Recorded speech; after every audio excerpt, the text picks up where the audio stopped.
सर्वेभ्यो नमो नमः। अतिशय संस्कृतम क्लासेज में आप सभी का स्वागत है।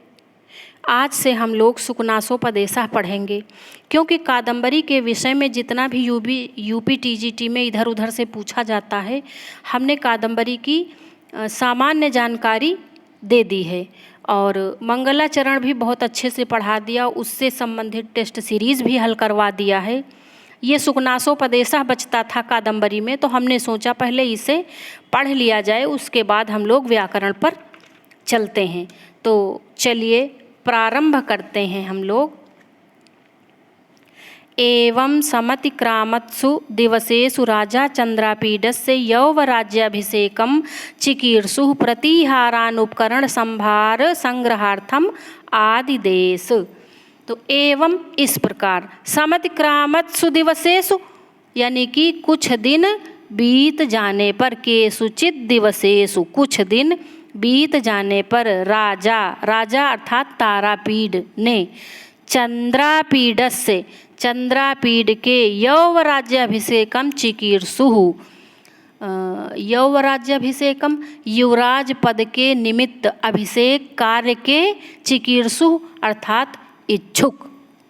प्रतिहारान अर्थात द्वारपालान यानी कि द्वारपालों को उपकरण संभार संग्रहार्थम यानी कि राज्याभिषेक से संबंधित सामग्री संभार समूह संग्रहार्थम संग्रह करने के लिए आदिदेश आदेश दिया। किसने आदेश दिया? तारापीड ने आदेश दिया। और चंद्रापीड का राज्याभिषेक होने वाला है। तारापीड के पुत्र हैं चंद्रापीड, इनका राज्याभिषेक होगा, तो उसी की तैयारियां हो रही हैं। अब देखते हैं हम लोग। समुपस्थित यौवराज्याभिषेकम च तम कदाचित दर्शनार्थम आगतम आरूढ़ विनयमपि विनीततरम इच्छन सुकनासः सविस्तरम उवाच। यहाँ तक देख लेते हैं। तो समुपस्थित यौवराज्याभिषेकम, यहाँ से देखते कदाचित दर्शनार्थम किसी समय, कदाचित किसी समय, दर्शनार्थम दर्शन के लिए, आगतम माने आए हुए, फिर है समुपस्थित किसी समय दर्शन के लिए समीप में आए हुए। किसके समीप में? मंत्री सुकनास के समीप में। दर्शनार्थम आगतः कह, दर्शनार्थम आगतः चंद्रापीडः, चंद्रापीड आए थे सुकनास के दर्शन के लिए। तो किसी समय, कदाचित दर्शनार्थम किसी समय, समुपस्थित समीप में उपस्थित, दर्शन के लिए आए हुए, यौवराज्याभिषेकम चतम जिनका चंद्रापीड का यौवराज्याभिषेक होने वाला था, ऐसे चंद्रापीड को आरूढ़ विनयमपि जो अत्यधिक विनयशील हैं। कैसे हैं? आरूढ़ विनय हैं, यानी कि अत्यधिक विनयशील होने पर भी विनीततरम इच्छन और अधिक विनीत बनाने के लिए सुकनासः मंत्री सुकनास ने सविस्तरम उवाच विस्तार पूर्वक कहा। तात चंद्रापीड विदित वेदितव्यस्य अधीत सर्वशास्त्रस्य ते न अल्पम उपदेष्टव्यम अस्ति। तो मंत्री सुकनास कह रहे हैं विस्तार पूर्वक कि हे तात चंद्रापीड, विदित वेदितव्य से अर्थात विदित यानी कि जो जितनी भी चीज़ें जानने योग्य हैं, वेदितव्य से वो सभी, उन सभी चीज़ों के जानकार, जानने योग्य के जानकार, इसको कहेंगे विदित वेदितव्य से, अर्थात जानने योग्य के जानकार, विदित वेदितव्य ना। अधीत सर्वशास्त्र से और संपूर्ण शास्त्रों का अध्ययन किए हुए, ते तुमको न अल्पम उपदेष्टव्यम अस्ति अल्प मात्र भी, थोड़ा भी, रंच मात्र भी उपदेश देने की आवश्यकता नहीं है। ये विदित वेदितव्य से अधीत सर्वशास्त्र से, ये सब किसकी विशेषताएं हैं? चंद्रापीठ की हैं, पढ़े लिखे हैं चंद्रापीठ, सारी विद्याएं जानते हैं, इसीलिए विदित वेदितव्य कहा गया। यानी कि जो जो जानकारी होनी चाहिए वो चंद्रापीठ को थी, फिर भी मंत्री सुकनास उन्हें उपदेश देना चाहते हैं। क्यों कह रहे हैं? केवलंचा निसर्गत एव अभानु भेद्यम अरत्नालोकोच्छेद्यम प्रदीपम प्रभापयेनम अतिगहनम तमो यौवन प्रभवम। तमो यौवन प्रभवम। केवलंचा, केवल, यहाँ से देखेंगे, अति गहनम तमो यौवन प्रभवम। केवल, अति गहनम, ये जो यौवन प्रभवम है अर्थात युवा अवस्था, यौवन काल में जो उत्पन्न अंधकार है, अज्ञान रूपी अंधकार है, यानी कि युवा अवस्था के प्रभाव से जो अज्ञान रूपी गहन अंधकार है, तम अर्थात अंधकार। तो अंधकार कैसा है? युवा अवस्था के प्रभाव से उत्पन्न होने वाला जो अति गहनम तमो है, अर्थात अत्यधिक गहन अंधकार है, वह केवलम च निसर्गत एव, केवल स्वभाव से ही, वह स्वभाव से ही अभानुभेद्यम। अभानुभेद्यम का अर्थ है कि वह जो स्वभावतः अंधकार है युवावस्था के कारण, उसे अभानुभेद्यम है वह, अर्थात सूर्य के द्वारा जिसे ना भेदा जा सके, उसे, कहने का मतलब है कि वो जो युवावस्था के प्रभाव से उत्पन्न तम है, अंधकार है, वह अभानुभेद्य है, अर्थात सूर्य के किरणों के द्वारा भी भेदा नहीं जा सकता है। अरत्नालोकोच्छेद्यम, मणियों की कांति से भी अछेद्यम, अर्थात उसे छेदा नहीं जा सकता है। अप्रदीपम प्रभापयेनम, और दीपक की प्रभा से, प्रभा ज्योति से, दीपक के प्रभा अर्थात प्रकाश से भी उस अति गहन अंधकार को दूर नहीं किया जा सकता है, ये कह रहे हैं मंत्री सुकनास। अपरिणामोपशमो दारुणो लक्ष्मी मदः, दारुणो लक्ष्मी मदः, लक्ष्मी का मद दारुणो अर्थात बहुत भयंकर होता है। क्यों? अपरिणामोपशमो, यानी कि उपशमो, इसका क्या अर्थ है? उपशम यानी कि शांत नहीं होता है। कब? अपरिणामो यानी कि अंतिम अवस्था में भी, उपशमो, अंतिम अवस्था में भी उपशमन इसका नहीं होता, अर्थात यह शांत नहीं होता है। क्या? लक्ष्मी का मद। कहने का तात्पर्य यह है कि यह जो लक्ष्मी का मद है, धन का मद है, वह अंतिम अवस्था यानी वृद्धावस्था, तात्पर्य यहाँ पर वृद्धावस्था से है, वृद्धावस्था में भी शांत नहीं होता है। अब जो इसमें व्याकरण आई है, हम लोग उसको देख लेते हैं, क्योंकि व्याकरण बहुत ही महत्वपूर्ण है। जैसे पहला पद आया है एवं, एवं पद आया है ना पहला, ये जो एवं पद है इसका अर्थ है इस प्रकार।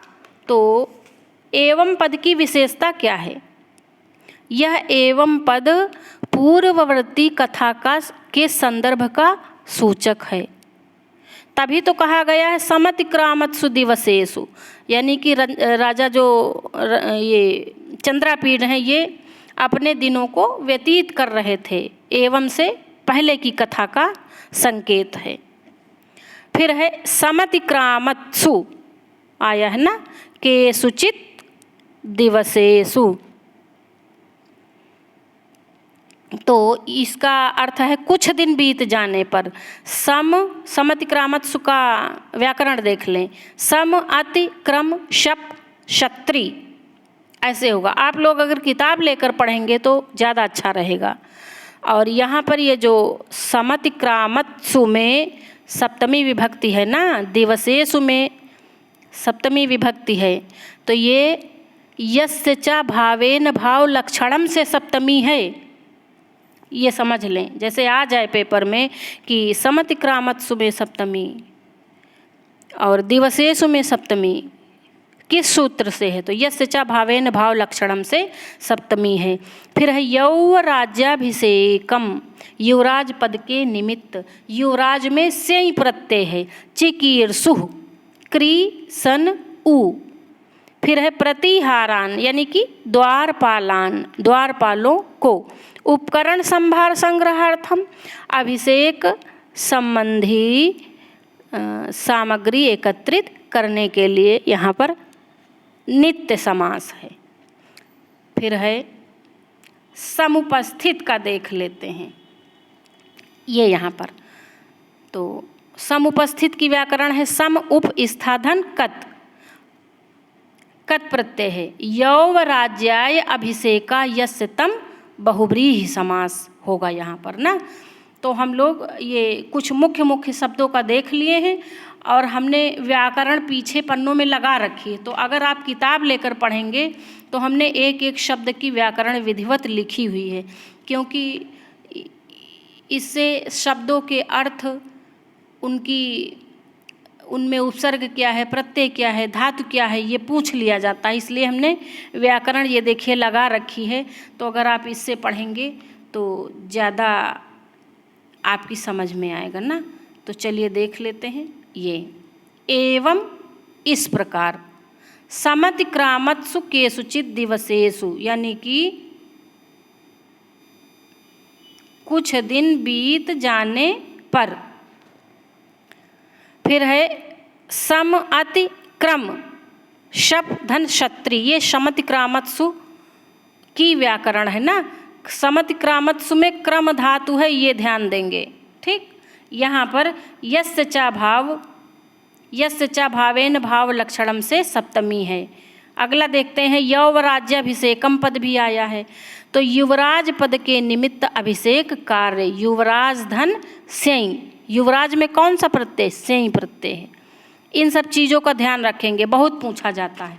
चिकीर्षुः क्रिया है ना, ये किससे संबंधित, ये तारापीठ से संबंधित। चिकीर्षु करने की अभिलाषा वाले, कौन, राजा तारापीठ। और क्या अभिलाषा थी उनकी, चंद्रापीठ का राज्याभिषेक करना। तो इसकी व्याकरण है क्री सन उ, प्रतिहारान द्वारपालों को। हमने व्याकरण बाद में इसलिए लगा रखी है कि आप लोग इसको एक दो बार पढ़ लेंगे तो अर्थ समझने में आसानी होगी, और जो भी पुस्तक से जो भी व्याकरण पूछी जाती है वो आप कर ले जाएंगे। उपकरण संभार संग्रहार्थम, अभिषेक संबंधी सामग्री का समूह एकत्रित करने के लिए यहाँ पर नित्य समास है। फिर अगला है समुपस्थित यौवराज्याभिषेकम, समीप में उपस्थित जिनका यौवराज्याभिषेक होने वाला है। समुपस्थितः, सम उप स्थाधन कत प्रत्यय ना, यहाँ पर स्था धातु है, सम और उप उपसर्ग हैं और कत प्रत्यय है। यौवराज्याय अभिषेकः यस्य तम बहुव्रीहि समास।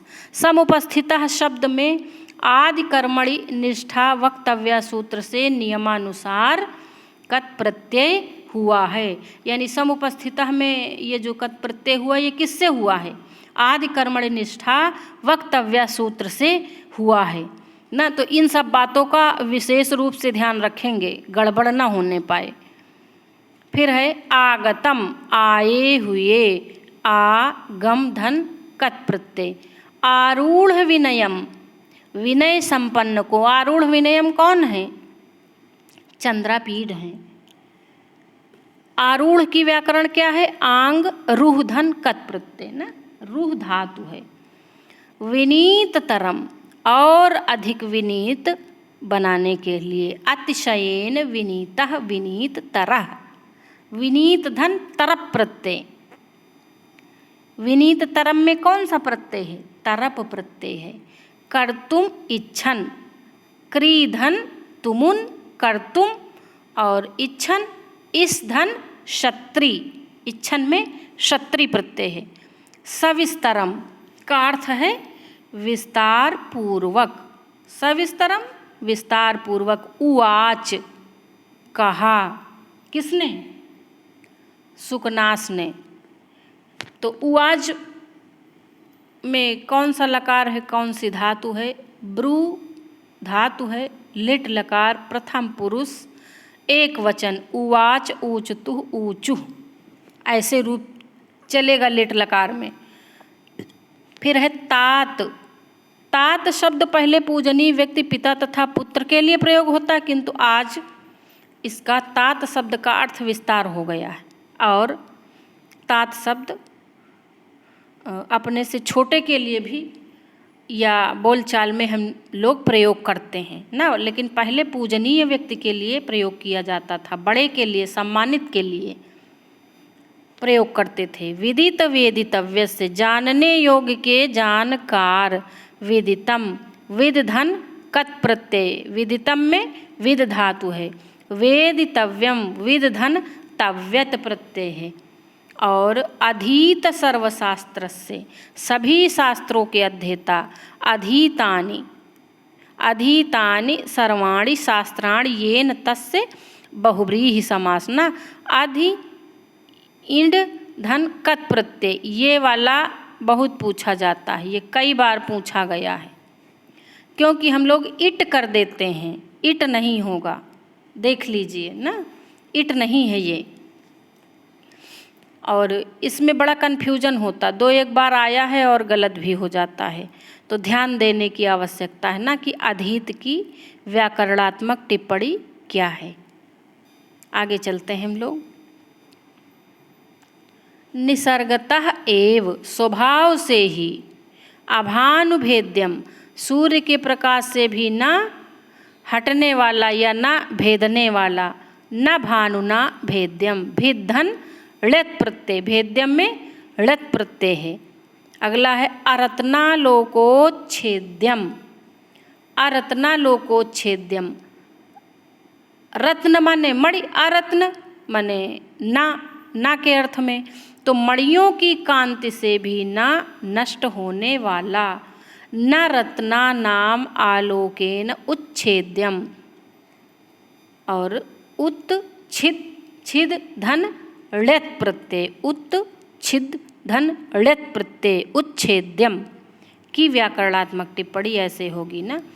प्रदीप प्रभापयेनम, दीपकों की ज्योति से भी न दूर होने वाला। न प्रदीपा नाम प्रभया अपनेयम, उपनिधन यत। यौवन प्रभवम, युवावस्था से उत्पन्न, युवावस्था के प्रभाव से उत्पन्न, उसमें पढ़ाया है ना पैराग्राफ में। तमो यौवन प्रभवम, युवावस्था के प्रभाव से उत्पन्न अज्ञान रूपी अंधकार। अपरिणामोपशमः, अपरिणामोपशमः, परिणाम अर्थात वृद्धावस्था में भी न शांत होने वाला। न परिणामे उपशमः यस्य सः। दारुणः यानी कि तीक्ष्ण या बहुत कठोर। लक्ष्मी मदा, लक्ष्म्याः मदः, यहाँ पर षष्ठी तत्पुरुष है लक्ष्मी मदः में, विशेष ये बता चुके हैं। एवं पद पूर्ववर्ती कथा के संदर्भ का सूचक है। चंद्रापीठ की तांबूलकर वाहिनी पत्र लेखा, यहाँ हमने इसलिए ऐसा ये लिख दिया है कि आपको एक तो ये जानकारी हो जाए कि चंद्रापीठ की जो सेविका है तांबूलकर वाहिनी है, यानी पान लाने वाली, उसका नाम पत्र लेखा। और ये जो एवं पद आया है ना, ये पूर्ववर्ती कथा का सूचक है। तो युवराज पद, युवराज राज्याभिषेक से पहले चंद्रापीठ आराम से रह रहे हैं बढ़िया, ना, पत्रलेखा उनकी सेवा में है, ये पान इनको देती हैं, सेवा में रहती हैं, तो इसलिए एवं पद प्रयुक्त हुआ है। पूर्व कथा के संदर्भ का सूचक है ये ना। तो एक चीज़ और ध्यान देंगे कि जो युवावस्था से उत्पन्न अज्ञान रूपी अंधकार है, उसके संदर्भ में कितनी बातें आई हैं। अभानु भेद्यम 1, अरत्नालोकोच्छेद्यम 2, प्रदीप प्रभापयेनम 3 हो गई ना, यानी कि 3 बातें बताई गई हैं कि ये जो युवावस्था के प्रभाव से उत्पन्न होने वाला अति गहन अंधकार है, इसकी विशेषता क्या है कि ये सूर्य के प्रकाश से भी नहीं छेदा जा सकता है, इसे दूर किया जा सकता है इस अंधकार को, और ना किसी रत्न की ही कांति से इस अंधकार को दूर किया जा सकता, और न दीपक की प्रभा के प्रकाश से ही इसे दूर किया जा सकता है। यानी कि ये तीनों प्रयत्न फेल हैं युवावस्था का जो अंधकार है उस पर, तो ये याद रखना। तो आज यहीं तक हम लोग रखते हैं, फिर अगला पैराग्राफ हम लोग नेक्स्ट वीडियो में पढ़ते हैं। आज यहीं तक, और वीडियो कैसा लगा हमें अवश्य बताएं, लाइक करें और कमेंट भी करें, तो हमें बहुत अच्छा लगेगा। आज यहीं तक, धन्यवाद।